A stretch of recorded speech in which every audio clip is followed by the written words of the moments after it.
you're tired of working day in and day out, trying to find new customers, chasing leads, doing whatever work comes your way, and never getting to earn what you're worth.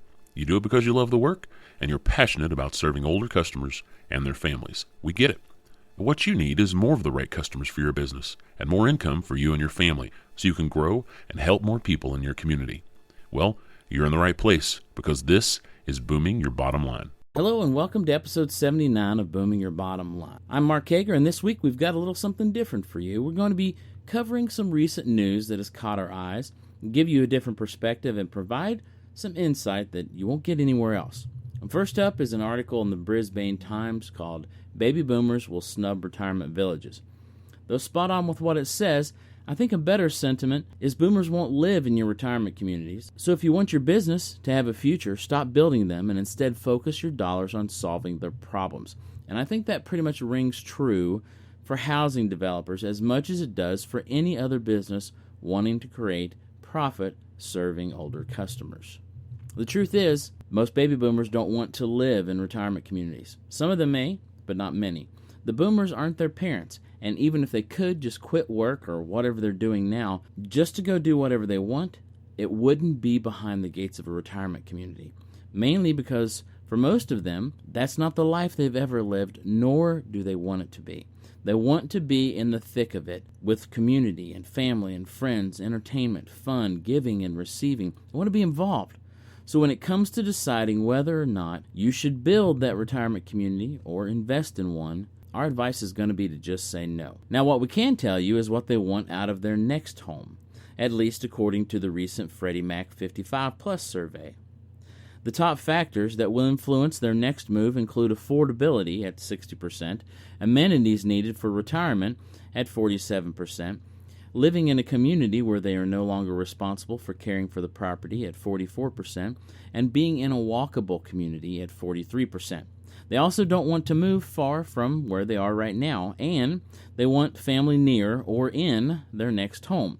In predicting their retirement situation, about 60% said they would prefer their family to live near or with them. Now, the Freddie Mac 55 Plus survey results have been presented by various outlets, and some have reported that the survey results indicate that a larger percentage of boomers are going to opt for renting versus buying. Now, I'm not going to dispute that, or even that it's a bad idea for some of them. What I am going to say is that it's too early to tell. For many boomers, their next move is a big guess. So thinking right now that we're going to have a plethora of single-family homes in surplus because all the boomers have moved to condos or apartments, that's just not a smart idea. Now, for the record, if you read articles about any demographic, or even what someone sees as a trend, don't use that one study, that one set of results, or that one person's interpretation of those results to base your business decisions on. You see, with any group of people, age, ethnicity, sex, income, etc., there are groups within groups within groups. And you have to be mindful of that and be really careful when you're prognosticating where things are headed. Now, as a side note, I'd like to make a comment about something that might seem a little off topic, but it's something that we're seeing a lot more of in the media, and that I feel like everybody needs to be careful with and not buy into, and that is some ideas or mindsets about boomers. Specifically, I've seen a lot of people in the media calling boomers angry, or that they have angst against something, that they're worried or fretting or even indifferent to the state of the world or their community. Well, the truth is, a lot of people listen to our show, and a lot of our customers, they're boomer business owners. Now, we've personally talked with 30 or 40 of them in the last couple of months as part of doing our business. And guess what? They're not really any of those things. They are concerned about the state of the world and their community. And they're scared, just like everyone else, about all the crazy stuff going on in the world. And they're worried about what the future holds for their grandkids. And they want to make the world a better place for everyone. That's the sentiment that I get and that Aaron gets as we're talking to our customers. So, to any media people that might hear this podcast, cut it out. Stop trying to create more division between the generations. Stop making boomers the scapegoat for the world's troubles. And while you're at it, stop doing that for all the generations. For the record, everyone in Gen X isn't lost, and every millennial isn't lazy.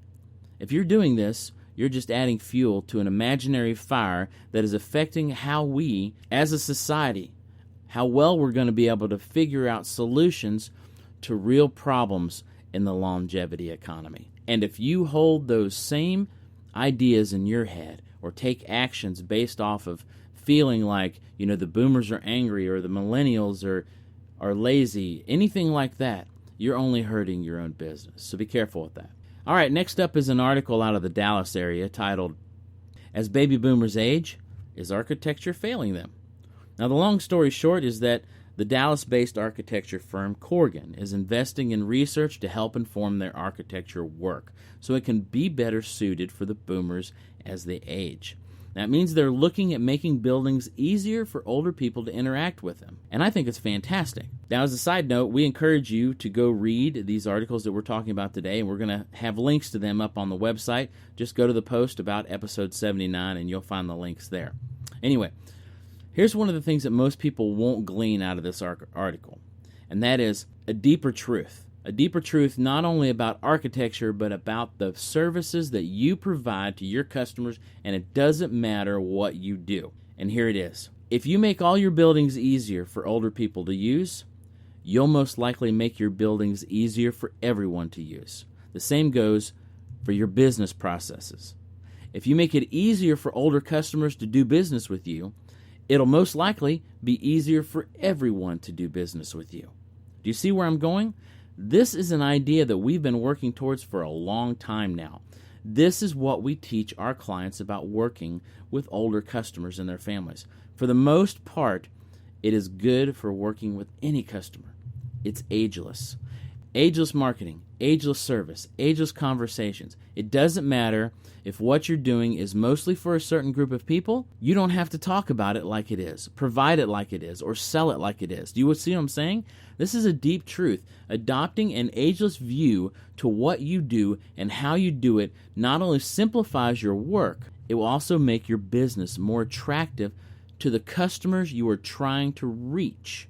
Next up is a very interesting article that I found on jckonline.com. It's titled "Marketing to Boomers, Why You Need the Me Generation." And it really breaks down a few of the things that are working to reach these customers. First is search, being found in Google or other search engines. Now, according to a 2015 study from marketing agency DMN3, and I quote, "There is no more effective channel than using search engines for marketing to boomers."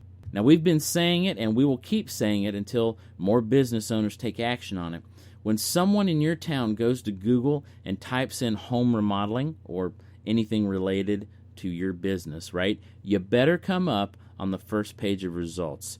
The same thing goes for annuities or in-home care or transportation. Whatever service or product that makes you the most money, you've got to be ranking well for those words and phrases that your best customers use to talk about what you do.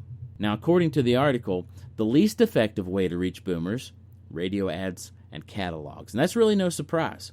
The good news, though, is email came up as the third most effective marketing channel to reach boomers.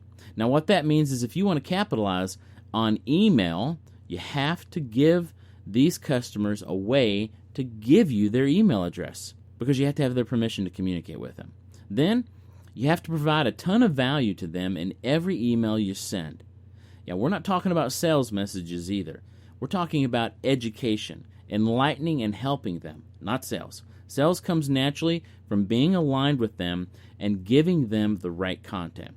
As they begin to trust you, you will get business out of that. And if you're interested in learning how to do that for your business, you can just drop me a note at mark@bybl.com and we'll set up a time to talk. Now, you can go read this article, but I want to mention one final quote, and that is that baby boomers have more complex ways of determining value than younger customers. Their value determination tends to be an exercise whereby soul or spiritual values as well as mind and body values are combined into the process. You see, that's where appealing to their motivations, showing them what you and your company stand for, how you give back to your community, all of this stuff plays a part in how they see you and thereby if they patronize your business or not. Now, the Miami Herald had an article this past week and talked about some of the realities that boomers are facing after retirement, specifically with having to find ways to bring in income. Now, the article is called Baby Boomers Retirement, the country's biggest and most predictable train wreck.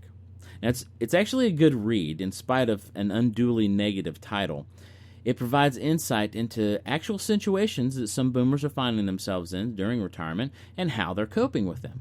Now, my takeaway on this one is despite the picture-perfect image projected by many companies that are marketing to boomers, and even the stories that you may hear from boomers themselves, retirement is going to be quite the pickle for some of them financially. And how well you're able to meet their needs in relation to their income is going to play a part in your success. Now, this isn't gloom and doom for you. This goes right along with what we've been saying for a couple of years now, that you've got to learn to talk about what you do in a way that aligns with the right customers for you. Then you've got to be able to talk about the investment in your services or products in relation to their lives and their future finances. And if what you do is going to save them $200,000 over the course of 15 years, then you dang sure better be able to say that in a way that makes sense to them. That falls into the realm of being the professional and advisor, which is a big discussion, but we're certainly up to having that with you if you want to drop us a note and set it up. Well, I think that's going to wrap us up for this week. I hope that you've learned something today or heard something that has inspired you.